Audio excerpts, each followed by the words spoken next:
Hello friends, इस video में हम बात करने जा रहे हैं जीएसटी ऑडिट के बारे में। Section 65 of the CGST act जो है वो एम्पावर करता है डिपार्टमेंट को कि वो हमारा जीएसटी ऑडिट कंडक्ट कर सकते हैं हमारे बिजनेस प्रेमाइसिस पर आकर। सबसे इम्पोर्टेंट क्वेश्चन ये होता है कि अगर कोई एसएससी सेंटर की जुरिडिक्शन में है या फिर स्टेट की जुरिडिक्शन में है तो जीएसटी ऑडिट 65 में जुरिडिक्शनल ऑफिस ही करेगा। जैसे अगर सेंटर में है तो सेंटर करेगा, स्टेट में है तो स्टेट करेगा। ऐसा नहीं हो सकता कि दोनों अथॉरिटीज आकर जीएसटी ऑडिट स्टार्ट कर दें।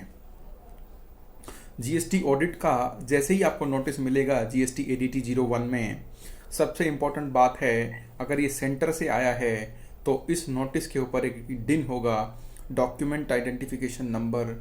उस डिन को आप वेरीफाई करें सीबीआईसी की वेबसाइट पर।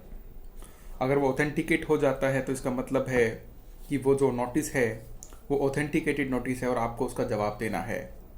अगर वो डिन ऑथेंटिकेट नहीं होता, वेरीफाई नहीं होता, तो आपको उस डॉक्यूमेंट का जवाब देने की कोई ज़रूरत नहीं है, क्योंकि वो ऑथेंटिकेटेड और वैलिड डॉक्यूमेंट नहीं है। सबसे इम्पोर्टेंट स्टेप। लेकिन स्टेट जो नोटिस इशू करेगा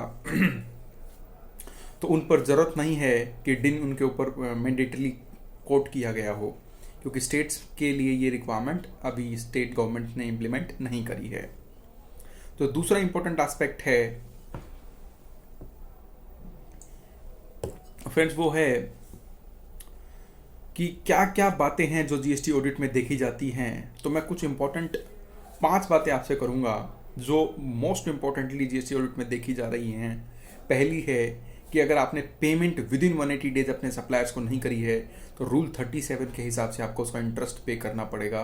जीएसटी ऑडिट में डिपार्टमेंट इस इंटरेस्ट को एनफोर्स कर रहा है, पेमेंट करवा रहा है। दूसरा सबसे इंपॉर्टेंट है, अगर आपने कोई पर्सनल चीज़ें उनका इनपुट टैक्स क्रेडिट लिया है तो वो भी आपको रिवर्स करना पड़ेगा, उसकी भी आपको पेमेंट करनी पड़ेगी। तीसरा इंपॉर्टेंट एस्पेक्ट है प्लेस ऑफ सप्लाई का कॉन्फ्लिक्ट। डिपार्टमेंट के पास, स्पेशली सीजीएसटी के पास बहुत सारे ऐसे टूल्स हैं जिनमें वो देखते हैं कि अगर प्लेस ऑफ सप्लाई आपका जो रजिस्टर्ड प्लेस ऑफ बिजनेस है वो नहीं है तो आपका आईटीसी आप उसके लिए एडमिजिबल नहीं है और आईटीसी आपको वो पे करना पड़ेगा।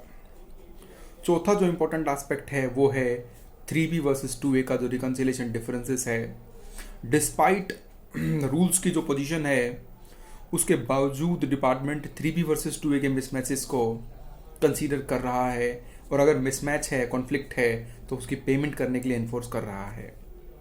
पांचवा और सबसे इंपॉर्टेंट है जीएसटीआर 9 और 9C के अंदर कोई अगर रिकमेंडेशंस हैं या रिकन्सिलेशन डिफरेंस हैं तो डिपार्टमेंट उनको एनफोर्स कराकर उनकी पेमेंट करा रहा है। तो फ्रेंड्स, ये थी कुछ इंपॉर्टेंट बातें जीएसटी ऑडिट के बारे में। I hope you enjoyed this video. Thank you so much for watching this. Have a nice day. Thank you.